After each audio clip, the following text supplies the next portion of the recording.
सभी को राम राम भाई। फिर से स्वागत है कि एक बार यूट्यूब चैनल कृष्णा गुज्जर भाई में आज जानेंगे रानी दुर्गावती किसकी पुत्री थी और किससे शादी की और उनके पिताजी का क्या नाम था।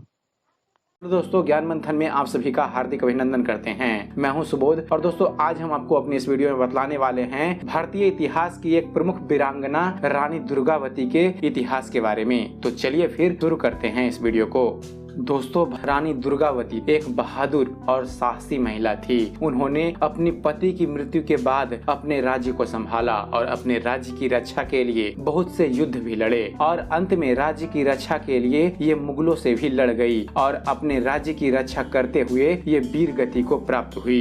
इनकी वीरता और साहस के सामने बहुत से राजा टिक भी नहीं पाते थे। इसलिए आज भी रानी दुर्गावती का इतिहास में एक अलग ही नाम है। रानी दुर्गावती के पति की मृत्यु के बाद ये गोंडवाना राज्य की उत्तराधिकारी बनी और लगभग 15 वर्षों तक इन्होंने गोंडवाना में शासन किया।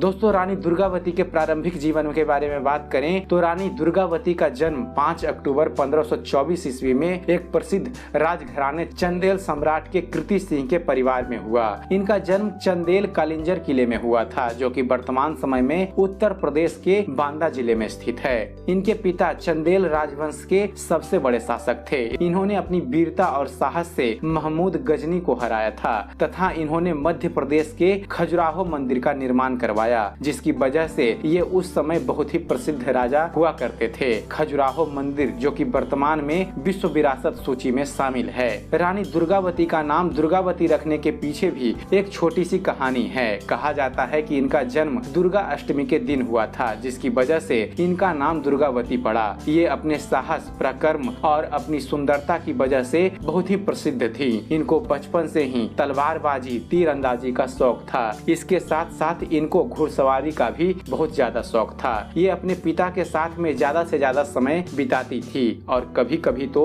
अपने पिता के साथ शिकार पर भी जाया करती थी। ये शिकार करने में बहुत ही माहिर थी। इनको शेर और चीतों का शिकार करने में बहुत मजा आता था। रानी दुर्गावती ने पिता के साथ रहकर राज्य का सारा काम सीख लिया था और वह अपने पिता का हाथ भी बटाया करती थी राज्य के कामों में। इनके काम से इनके पिता बहुत ही खुश रहते थे, क्योंकि उनके अंदर रानी बनने का सारा गुण मौजूद था। रानी दुर्गावती के वैवाहिक जीवन के बारे में आपको बताएं फ्रेंड्स। जब रानी दुर्गावती विवाह के योग्य हुई तो इनके पिता ने इनकी शादी के लिए रानी दुर्गावती के योग्य राजकुमार को ढूंढ रहे थे, लेकिन रानी दुर्गावती को दलपत शाह पसंद थे। ये उनसे साहस और वीरता से बहुत ही प्रभावित थी और उन्हीं से शादी भी करना चाहती थी, लेकिन दलपत शाह राजकुमार न होकर गोंड जाति के थे, इसलिए इनके पिता इस शादी से सहमत नहीं थे। दलपत शाह के पिता संग्राम शाह थे, जो कि गढ़ा मंडल के शासक थे। रानी दुर्गावती के वीरता से संग्राम शाह भी बहुत प्रभावित थे। वो इनको अपनी पुत्र वधू बनाना चाहते थे, जिसकी वजह से संग्राम शाह ने दुर्गावती के पिता से युद्ध किया और इनको हरा भी दिया। और जिसके बाद रानी दुर्गावती के पिता ने 1542 ईस्वी में अपनी पुत्री का विवाह दलपत शाह से कर दिया। इनकी शादी के 4 साल बाद इनके पति राजा दलपत शाह का निधन हो गया। उस समय रानी दुर्गावती के गोद में एक 3 साल का पुत्र था, जिसका नाम वीर नारायण रखा गया था, जिसकी वजह से रानी दुर्गावती ने स्वयं ही राजगद्दी पर बैठने का फैसला किया। इनकी शासन काल के बारे में बात करें फ्रेंड्स, तो रानी दुर्गावती ने अपनी राजधानी सिगौरगढ़ा किला को, जो कि अब दमोह जिले के पास सिंग्रामपुर में है, चौरागढ़ किला से स्थानांतरित कर दिया। इन्होंने अपनी एक अलग सेना बनाई। इनके शासन काल में पूरे राज्य में खुशहाली थी। ये अपनी प्रजा से बहुत प्रेम करती थी, इसलिए इन्होंने पूरे राज्य की शकल बदल डाली और इन्होंने बहुत से मंदिरों, भवनों और कई धर्मशाला का निर्माण भी करवाया। इनके काल में राज्य खुश और संपन्न हो गया था, लेकिन मलवा के मुसलमान शासक बाज बहादुर ने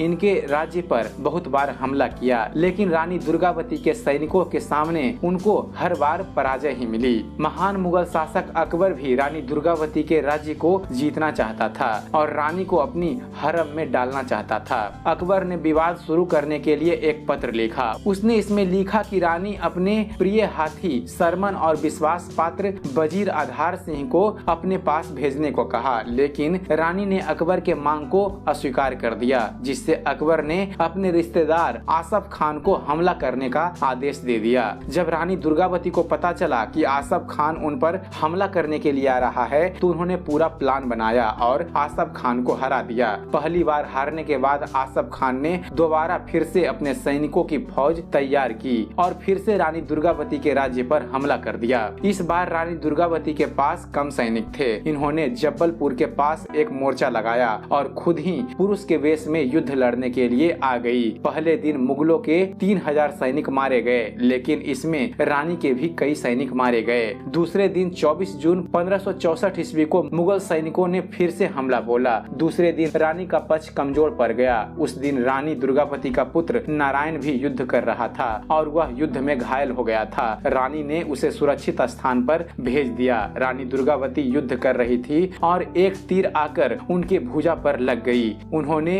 इस तीर को निकालकर फेंक दिया। तभी एक दूसरी तीर उनकी आंखों को बेध दिया। रानी ने इस तीर को भी निकाल दिया, लेकिन तीर की नोक आंख में ही रह गई। तभी तीसरी तीर उनकी गर्दन में आकर धंस गई। रानी दुर्गावती ने अंत समय में अपने वजीर आधार सिंह से आग्रह किया कि वे अपनी तलवार से उनके गर्दन को काट दें, लेकिन वो ऐसा करने के लिए तैयार नहीं हुए और अंत में रानी खुद की तलवार को अपने सीने में घोंपकर आत्म बलिदान की ओर आगे बढ़ गई। वह नहीं चाहती थी कि जीते जी उनके शरीर को कोई मुगल या मुगल शासक स्पर्श करे।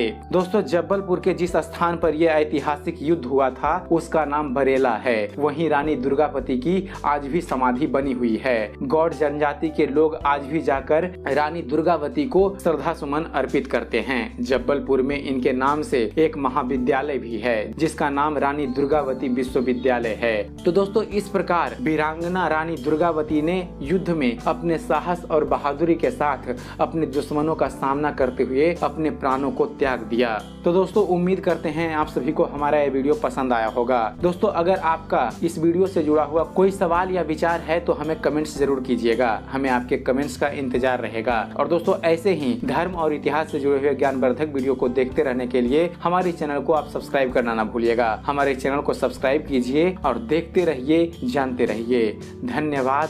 जय हिंद।